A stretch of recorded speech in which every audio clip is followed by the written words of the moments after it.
4월 19일 목요일 오전의 말씀입니다. 사사기 7장 9절에서 25절까지 말씀을 제가 읽도록 하겠습니다. 그 밤에 여호와께서 기드온에게 이르시되 일어나 진영으로 내려가라.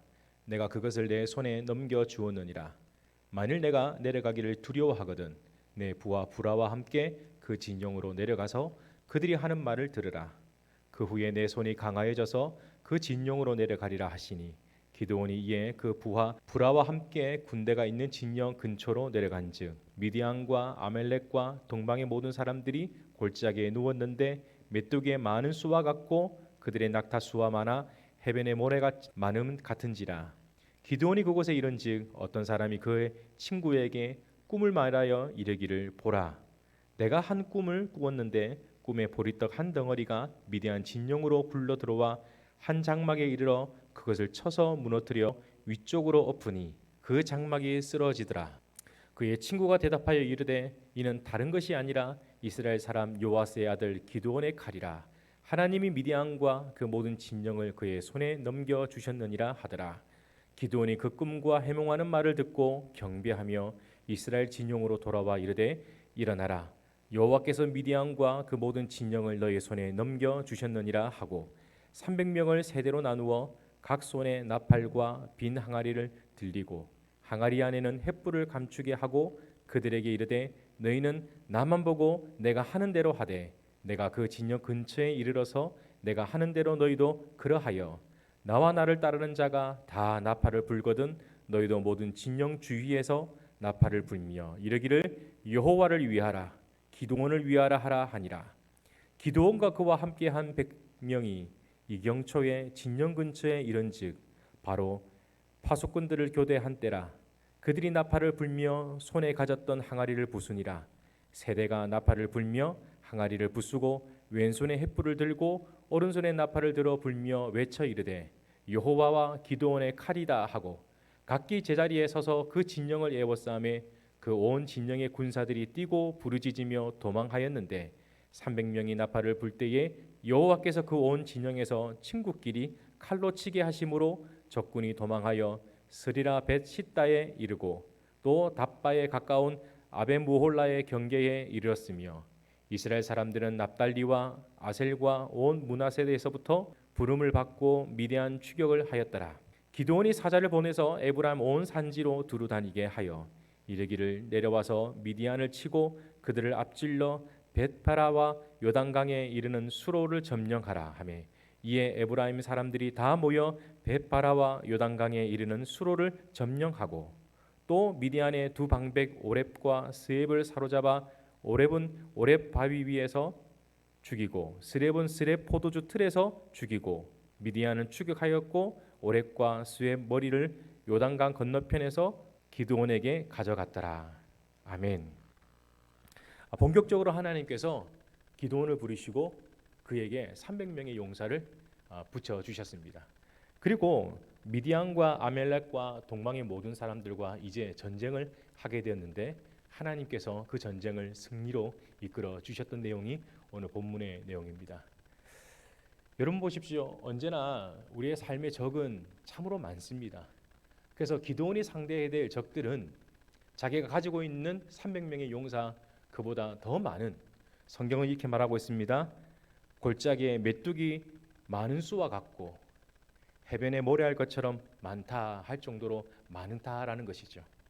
언제나 나를 위협하고 힘들게 하는 적은 적 많고 큽니다. 그래서 언제나 힘들고 피곤한 것이죠. 그래서 성경은 우리가 살아가는 인생을 수고하고 무거운 짐진 인생이다라고 말을 하고 있습니다. 왜냐하면 우리가 살아가는 모든 인생이 그의 좀 힘들고 크고 많고 위협적이기 때문입니다. 그래서 피곤합니다. 인생의 삶을 피하고 싶기도 하고 때론 뒤로 물러서고 싶기도 하고, 그러나 내 삶에 위협하는 문제는 내가 뒤로 물러가면 거기 또 서 있고 언제나 내가 가장 약할 때 그 문제는 온다라는 사실입니다. 그래서 그 수는 메뚜기처럼 해변의 모래알처럼 항상 많습니다. 그러나 중요한 것은 무엇이냐?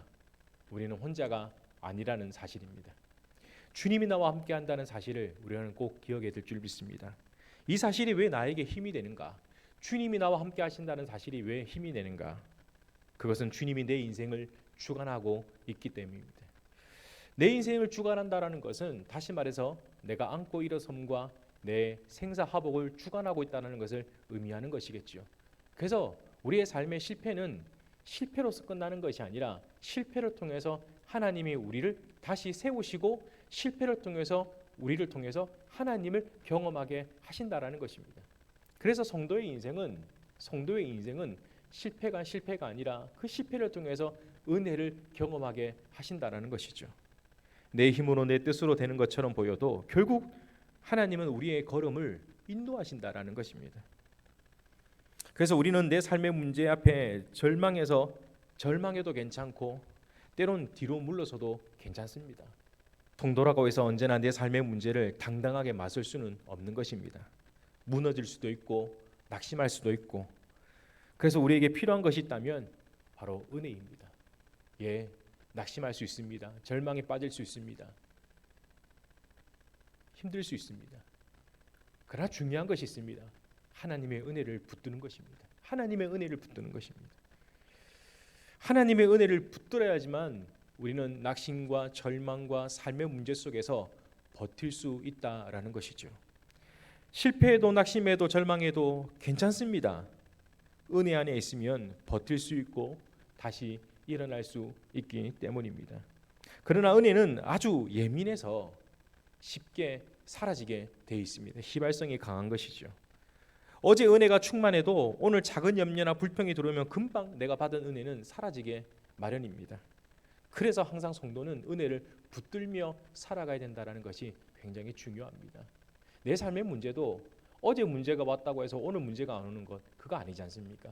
늘 끊임없이 반복적으로 나오는 그 삶의 문제는 나를 정말 힘들게 하고 피곤하게 하는데, 중요한 것은 그 문제가 아무리 크고 많아 보여도 중요한 것은 내가 은혜를 붙들고 있느냐 아니냐가 더 중요한 것입니다. 하나님의 은혜로 붙들고 있느냐, 하나님의 은혜 안에 살고 있느냐가 더 중요한 것이죠. 문제는 내 삶의 문제가 아니라 은혜에 있는 것입니다. 은혜가 있느냐 없느냐, 결국 은혜를 붙들고 사는 성도가 문제가 오면 은혜의 자리로 나오게 되고 그 은혜로 말미암아 다시 일어설 수가 있다는 것입니다. 삶의 문제 때문에 낙심해도 은혜의 자리에 나오시길 바랍니다. 절망해도 은혜의 자리에 나오시길 바랍니다. 그래서 결국 하나님은 우리를 통해서 은혜 위에 은혜를 더하게 하시는 큰 은혜를 경험하게 하실 것입니다. 우리가 지금까지 그렇게 살아왔지 않습니까? 지금도 마찬가지입니다. 힘들고 어려울지라도 하나님의 은혜 안에 버티시길 바랍니다. 그리하면 하나님의 은혜가 나로 하여금 회복되어지는 그 순간, 회복되어지는 그 은혜가 있게 될 줄 믿습니다. 성경은 언제나 우리의 삶의 적을 대등한 관계로 나타나지 않습니다. 여러분 보십시오. 아브라함도 318명의 그 사람과 함께 동방연합군과 싸웠습니다. 뿐만 아니라 다윗을 보십시오. 다윗 골리앗과 싸워 이겼던 것입니다. 언제나 우리의 삶의 적은 나와 대등한 관계가 되지 않습니다. 언제나 그 수가 많고 크고 강하고 우리는 상대할 수 없는 그 부분입니다. 성경은 참 아이러니하죠. 나하고 대등한 관계가 있으면 좀 맞서 싸우겠지만은 전혀 그 대등한 관계가 아닌 적들을 나와 함께 대치되게 한다라는 것입니다. 여러분, 이스라엘 백성들이 가나안을 건넜을 때 제일 먼저 부딪히는 것이 바로 여리고성입니다. 하나님께서는 여리고성을 점령하여 주시겠다고 분명히 말씀해 주셨는데 그뿐이었습니다. 어떤 그 무기를 주셨습니까? 어떤 전략을 특별한 전략을 주셨습니까? 그냥 여리고성을 돌아라 하지 않았습니까? 그게 어떤 여리고성을 무너뜨리는데 큰 힘이 되겠습니까? 근데 참 신기하죠. 그런 크고 많고 강대한 그 적들 앞에 하나님은 우리에게 단순한 순종을 요구하시는 것이죠. 그 단순한 순종이 여리고성을 무너뜨리게 하였고, 그 단순한 순종이 다윗이 골리앗을 이기게 하였고, 그 단순한 순종이 아브라함의 318명의 용사가 동방연합군과 싸워 승리를 거두게 되었던 것입니다. 오늘 우리에게 필요한 것이 있으면 순종입니다. 순종이 뭘까요? 은혜 속에 들어가라라는 것입니다. 사랑하는 성도 여러분, 오늘 이 하루도 은혜 속에 들어가시길 바랍니다. 기드온의 300명의 용사가 미디안과 아벨렉과 동방의 여러 사람들, 그 적들과 싸워 이겼던 것은 하나님 앞에 순종했기 때문입니다. 결국은 단순합니다, 여러분. 우리의 삶의 문제의 연결고리를 푸는 것은 은혜의 순종의 자리에 서 있는 것 말고는 없는 것입니다. 다른 것이 있다면 다른 것을 해봤겠죠. 그러나 내가 가지고 수 있는 능력으로 내 삶의 문제를 풀 수 없는 것이 바로 문제이지 않습니까? 그것이 나를 힘들게 하는 거지 않습니까? 그렇다면 내가 가질 수 없는 것, 내게 가질 수 없는 것 뭘까요? 하나님의 은혜인 것입니다. 하나님의 은혜를 붙들며 살아갈 때에 내 삶의 문제를 능히 이겨내고 버틸 수 있는 줄 믿습니다. 그리고 또 하나 있습니다. 하나님께서 기드온에게 이 전쟁에 있어서 전략을 주시는데 나팔을 불라 했습니다. 횃불을 들고 나팔을 불고 외쳐라라고 말하고 있습니다. 무엇을 외쳐라? 여호와를 위하여, 기드온을 위하여 외쳐라라고 말하고 있습니다. 여러분, 왜 외쳐라고 말을 하고 있냐? 전쟁에 있어서 두려움은 어떻게 보면 큰 적이죠. 그래서 두려움을 이기기 위해서는 함성을 지릅니다. 소리를 외칩니다. 두려움을 담대함으로 바꾸기 위하고 그 소리를 듣는 적들이 또 그 소리로 인해서 두려워하기 위해서 함성을 지르죠. 그런데 중요한 것은 나 자신에 대한 두려움을 이기기 위해서 이 함성을 지르는 것이죠. 여호와를 위하여. 그래서 다윗이 골리앗을 향해서 나갔을 때 전쟁은 하나님께 속한 것이다 라고 말하면서 나갔지 않습니까? 여러분, 이게 왜 중요하냐?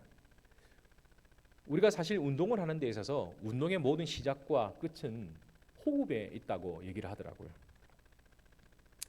그래서 운동의 모든 동작은 호흡과 연결된다라는 사실을 우리가 잘 알고 있습니다. 그래서 운동할 때 팔을 들거나 다리를 들거나 모든 동작 하나하나가 항상 호흡과 연결이 되어 있는 것이죠. 그래서 운동의 모든 시작과 끝은 호흡에서부터 시작해서 호흡에서 끝이 난다는 것입니다. 호흡이 불완전한 상태에서 운동을 하면 몸이 망가지게 되어 있습니다. 그래서 운동의 시작과 끝은 심호흡에서부터 모든 것이 시작이 되어지고 모든 것이 마무리가 되어지는 것입니다.